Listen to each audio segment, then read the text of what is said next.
कामेश्वर सिंह दरभंगा संस्कृत विश्वविद्यालय के अधीन सत्यनारायण संस्कृत महाविद्यालय छतौनी मधुबनी में विश्वविद्यालय के सिंडिकेट सदस्य एवं महाविद्यालय के विश्वविद्यालय प्रतिनिधि दिलीप कुमार चौधरी के द्वारा अवैध विज्ञापन निकालने के विरोध में अंजित कुमार चौधरी के द्वारा संस्कृत विश्वविद्यालय परिसर में कुलपति कार्यालय के समक्ष एक दिवसीय धरना दिया।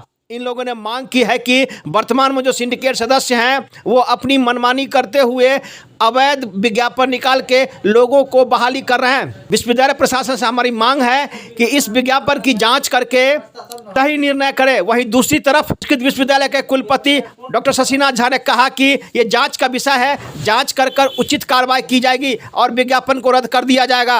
अब आगे क्या क्या कार्रवाई होती है देखना है। दरभंगा दर्शन न्यूज़ से मनोज झा। जनता दल मेकर जिंदाबाद, नीतीश कुमार जिंदाबाद, दिलीप चौधरी मुर्दाबाद, कुलपति यहाँ आया। कहाँ अवैध बहाली हुई है और कौन लोग इसको अवैध बहाली किए हैं? अवैध बहाली करने वाले शासी निकाय के विश्वविद्यालय प्रतिनिधि, शासी निकाय के सचिव अवैध रूप से कोकस बनाकर विज्ञापन प्रसारित किए हैं। कौन किए हैं विज्ञापन प्रसारित? ये आपको स्पष्ट कर देना चाहता हूँ कि सत्यनारायण संस्कृत महाविद्यालय में विश्वविद्यालय प्रतिनिधि के रूप में यहाँ के सिंडिकेट के मेंबर दिलीप चौधरी है और यहाँ चंदपुरा कॉलेज में सचिव बन के बैठे हुए हैं वो दिलीप चौधरी हैं, जो सिंडिकेट के मेंबर हैं। नियम कानून को ताक पर रखकर वो आरक्षण रोस्टर के विपरीत और विभिन्न प्रक्रियाओं के विपरीत, विश्वविद्यालय के अनुमोदन के विपरीत किसी भी बहाली से पहले विश्वविद्यालय का कुलपति महोदय विभिन्न निकायों से अनुमति लेनी पड़ती है, राज्य सरकार से अनुमति लेनी पड़ती है। जहां राज्य सरकार से अनुमति न हो, जहां विश्वविद्यालय के सिंडिकेट का मोहर न लगा हो, जहां कुलपति के द्वारा विज्ञापन की आदेश न दिया हो, उस जगह पर विज्ञापन निकाल देना और किसी भी अखबार में नहीं देना, खास करके दिए होंगे उस अखबार को दिए होंगे जिस अखबार की यहाँ पर में सर्कुलेशन कम हो। क्या विश्वविद्यालय प्रशासन को इसकी जानकारी है? विश्वविद्यालय प्रशासन के संज्ञान में यह सारी बात है। उन्होंने विश्वविद्यालय प्रशासन को लिख के दिए हैं कि मैं बहाली कर रहा हूँ। दिनांक 14/12/2021 को अभ्यर्थी का अंतिम तिथि निर्धारित किए हैं।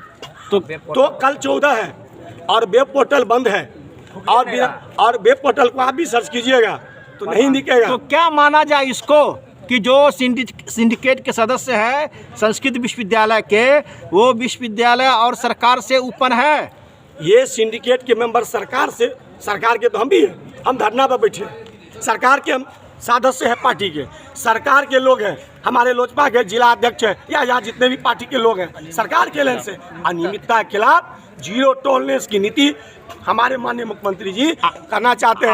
आप ही के दल के वो सदस्य हैं, पूर्व विधान पार्षद हैं और आप ही उनके खिलाफ विश्वविद्यालय प्रशासन के सामने में धरना पर बैठे हुए हैं।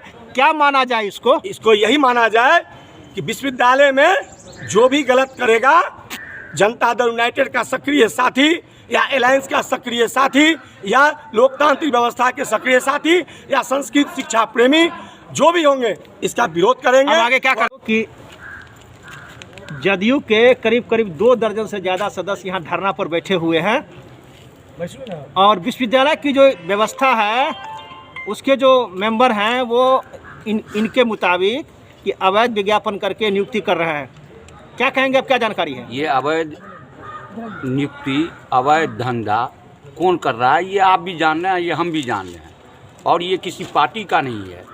ये जो अवैध करेगा, जो गलत करेगा, उसके खिलाफ में हम लोग बैठे हुए हैं। चाहे किसी भी पार्टी का आदमी हो, कितने बड़े आदमी क्यों ना हो, चाहे वो दिलीप चौधरी क्यों ना हो, यदि गलत हैं तो गलत हैं और यदि गलत नहीं हैं तो जवाब क्यों नहीं देते हैं? हमारे साथी ने अंजित चौधरी जी जैसे कि आस्पद मांगे थे तो उस समय में क्यों नहीं दिए थे? इसका मतलब है आज तक वो केमिस्ट्री के शिक्षक है, आप चले जाइए सीएम साइंस में, एक भी क्लास लेते हैं?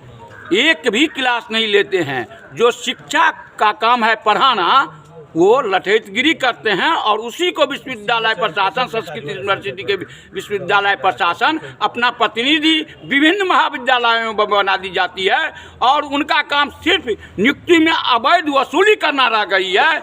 इसके विरोध में हम लोग बैठे हैं। हम लोग किसी के ये समर्थन और ये करने के लिए नहीं, जो गलत करेगा उसके खिलाफ में, चाहे वो मेरे ही दल का क्यों नहीं हो, यदि वो गलत है तो गलत है और गलत को गलत कहने में कहीं एतराज नहीं है। जदयू के कई कार्यकर्ता कुछ मांगों को लेके यहाँ आंदोलन कर रहे हैं। सर, पूरा क्या है इन लोगों का मांग? छतौनी में एक संस्कृत कॉलेज है, सत्यनारायण संस्कृत महाविद्यालय। उसके सचिव पहले ये थे अंजनी कुमार चौधरी। वो एडहॉक कमेटी था। एडहॉक कमेटी बहुत दिन तक चली, कोई काम किया नहीं। हम आए, हमारे सामने आया जो एडहॉक कमेटी, हम कही एडहॉक कमेटी किसी को नहीं रखेंगे, हम परमानेंट क्यों नहीं बना दें। परमानेंट कमेटी बना दी। उसके विश्वविद्यालय प्रतिनिधि दिलीप कुमार चौधरी हुए।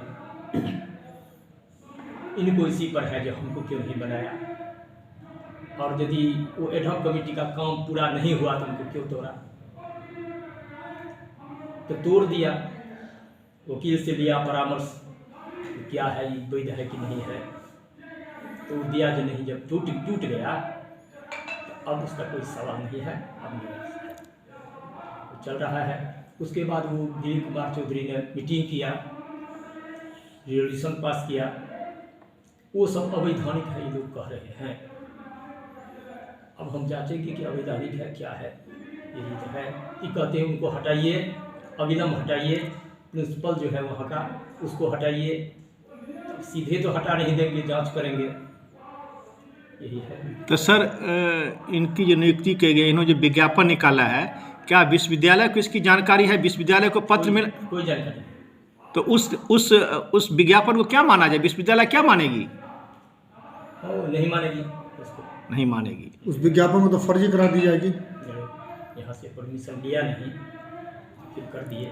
तो अधिक मुख्य मांग इन लोग का यही कहना है। तो अब विश्वविद्यालय क्या करेगी आगे? आगे एक जांच कमेटी बनाएगी और जांच कमेटी से जो आएगा रिपोर्ट सरकार करेगी। तो विश्वविद्यालय मान रही है कि वो विज्ञापन फर्जी है? आपसे तो जांच करने के बाद फर्जी है कैसे करेंगे? हमसे लिया कि नहीं परमिशन लिया, सो फाइल से देखेंगे। इतना भी नहीं कर सकते हैं, फाइल से बताएगा। तो अगर फाइल में ये पाया गया कि बिना विश्वविद्यालय के आदेश का विज्ञापन निकाला गया, विखंडित होगा। और जो लोग इसमें सम्मिलित है, क्या उन पर विश्वविद्यालय कार्रवाई करेगी?